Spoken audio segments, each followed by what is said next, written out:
네, 안녕하세요.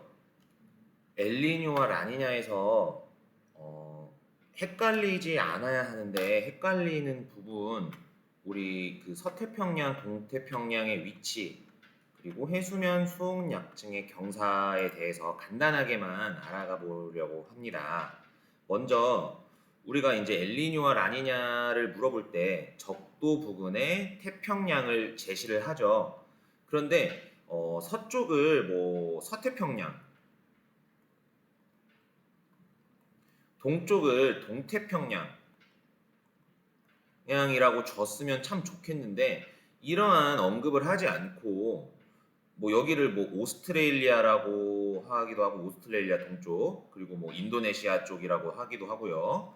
여기를 뭐 칠레나 페루, 이렇게 남미 대륙 그 근방의 이름을 따서 이렇게 얘기도 하죠.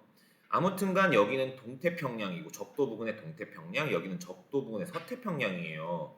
그런데 요 언급을 해주지 않고 이렇게 경도로만 표시를 해주는 경우가 있어요. 자, 그러면 간혹 가다가 이게 그렇게 당연하게 우리가 풀어야 되는데 이제 문제를 진짜 틀리지 않고 열심히 풀려면 우리는 이제 굉장히 알지 못하는 것까지 우리는 알아내기 위해서 노력을 하죠. 근데 여기에 이스트가 있고 여기에 웨스트가 딱하니 있으니까 이거 동태평양이고 이거 이게 서태평양이야.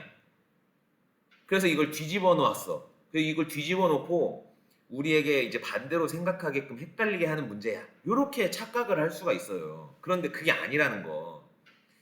엘니뇨와 라니냐 문제에서 이걸 뒤집어서 우리를 이제 문제 푸는 학생들을 헷갈리게 하려는 그러한 시도는 거의 없다고 보시면 되고, 이게 서태평양의 경도가 맞고 이게 동태평양의 경도가 맞다. 자, 그러면 경도에 대해서 조금 소개를 해주고 싶어서 이번 영상 좀 찍어보려고 해요.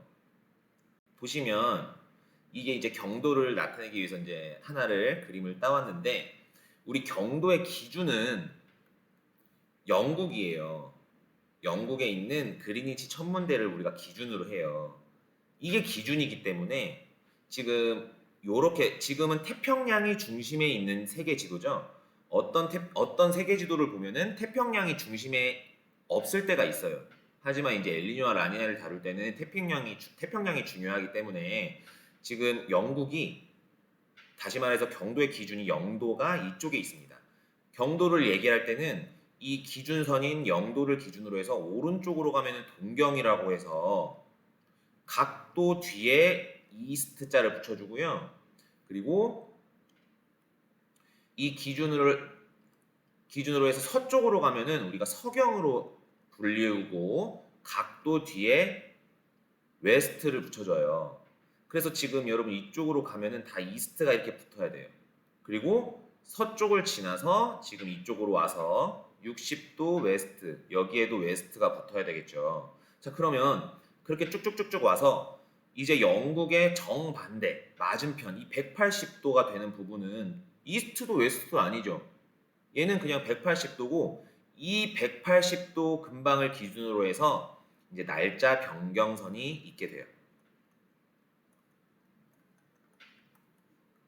이제 날짜 변경선 얘기까지 하면은 시간이 길어지다 보니까 이거는 하지 않고요. 자, 그래서 우리가 이제 엘니뇨와 라니냐를 다룰 때는 이 태평양을 기준으로 보는데 이 태평양의 한 가운데에 이 180도 날짜 변경선이 있는 이 180도 선이 딱 하나 있어요. 그러니까 이것의 왼쪽, 다시 말해서 이 중앙의 서쪽으로는, 서태평양으로는 동경 표시가 되어 있을 수밖에 없고 동쪽으로는 서경 표시가 되어 있을 수밖에 없는 거예요. 그래서 서태평양을 우리가 얘기할 때 뭐 몇 도 이스트, 그리고 동태평양을 얘기할 때 몇 도 웨스트, 이렇게 표기가 되어 있을 수밖에 없고 이걸 가지고 헷갈리시면 절대 안 되겠다라는 말씀을 여기에서 드리고 싶어서, 이것 가지고 헷갈리는 친구들이 많아가지고 제가 좀 얘기를 했습니다. 그래서 여기 120도 이스트라고 써 있어도 이게 서태평양 부근이고, 그리고 80도 웨스트 써 있어도 이게 동태평양 부근이구나라는 것을 우리가 헷갈리지 않으면 성공한 겁니다. 자, 그리고 수온 약층과 해수면의 경사에 대해서 한번 이야기를 해보자면 지금 무역풍이 불고 있고 이게 지금 평상시입니다. 평상시 때 이쪽으로 적도 해류가 불기 때문에 여기에 물이 몰려 있을 수밖에 없어요. 물이 몰려 있죠. 자, 그러면 여기에 몰려 있으니까 해수면이 상승해 있고 그리고 이쪽으로는 여러분 따뜻한 해수와 찬 해수의 이게 뭡니까? 이게 수온 약층이죠. 이게 수온 약층이에요. 평상시에 수온 약층 경사가 이렇게 돼 있고 평상시에 해수면 높이가 이렇게 돼 있다는 거예요. 평상시에. 자, 그런데 이쪽으로 흘러가는 물이 약화가 돼요. 적도 해류가 약화가 돼요. 그러면 어떻게 되겠습니까? 엘니뇨가 생기게 되면은 이렇게 되겠죠. 지금 비교를 해봅시다. 평상시에요. 요게 엘니뇨가 발생했을 때입니다. 평상시보다 이 흐름이 적도 해류의 흐름도 약화가 되다 보니까 몰려가지 못했어요. 그래서 평상시에 비해서 해수면이 낮아졌고 수온 약층 경사도 완만해진 걸 볼 수 있어요. 이렇게 완만해진 걸 볼 수 있어요. 자, 그래서 여기에서 하나 짚고 넘어가 주셔야 될 부분이 뭐냐면 아까 평상시 내용을 보시면 수온 약층 경사가 이렇게 있어요. 그러면 해수면의 경사는 항상 수온 약층의 경사와 반대라는 거예요. 해수면의 경사. 왜냐면 그만큼 이쪽에 물이 몰려있기 때문에 그 표층의 물은 따뜻한 물이기 때문에 그만큼 몰린 만큼 수온 약층 경사와 해수면의 경사는 반대라는 거예요. 자, 이거를 반드시 머릿속에 유념을 해주셔야 돼요. 이거 굉장히 중요합니다. 자, 그래서 엘니뇨가 발생을 하니까 어떻게 됐습니까? 따뜻한 물이 여기로 덜 몰려오다 보니 덜 몰려있는 만큼 수온 약층 경사도 완만해졌고 그만큼 해수면의 경사도 완만해졌다는 걸 우리가 볼 수 있어요. 자, 그러면 이제 라니냐 때를 우리가 보도록 해보겠습니다. 자, 이제 이것도 평상시예요. 자, 평상시에 여러분 이 경사 한번 눈여겨 봐주시고요. 이제 라니냐가 발생을 하게 되면은 적도 해류가 더 강해서 이쪽으로 더 물이 많이 몰려가겠죠. 많이 몰려와요. 많이 몰려오면은 어떻게 되겠습니까? 수온 약층 경사도 이쪽으로 이렇게 급격하게, 해수면 경사도 이렇게 급격하게 되지 않을까요? 예측을 한번 해봤는데 그렇게 실제로 되는지 봅시다. 그렇죠. 지금 라니냐가 발생했을 때인데 수온 약층 경사도 급해졌고 급해진 만큼 해수면의 경사도 급해진 걸 볼 수가 있어요. 자, 이렇게 엘니뇨와 라니냐뿐만 아니라 이제 나중에 우리 뭐 해류나 뭐 지역류나 지투에서 나오는 거긴 하지만 이거는 뭐 건너뛰고 뭐 교과 수업 내용이 아니니까 이렇게 수온 약층 경사를 토대로 해서 우리가 해수면의 경사를 유추해낼 수 있다라는 게 굉장히 중요해요. 자, 그래서 이제 다른 그림을 보시면 이게 여러분 그냥 보기만 해도 엘니뇨고 이게 라니냐라는 것을 아셔야 되는데 수온 약층의 경사만 봐도요. 지금 수온 약층이 이렇게 되어 있죠. 완만하죠? 그만큼 물이 이쪽으로 덜 밀려가 있다는 것이고 수온 약층 경사가 급하죠. 자, 그러면 우리는 이걸 토대로 해서 뭘 알 수가 있냐? 여기도 수온 약층의 경사가 이렇게 있고 여기도 수온 약층 경사가 이렇게 급하게 있는 걸 볼 수가 있죠. 그러면 해수면도 마찬가지로 여기가 완만하면 수온 약층 경사가 완만하면 해수면의 경사도 완만하고 수온 약층 경사가 급격하면 해수면의 경사도 이렇게 급격하다라는 걸 여러분들은 유추를 해내실 수 있어야 엘니뇨와 라니냐 문제를 쉽게 풀 수 있으십니다. 그 얘기를 하고 싶었어요.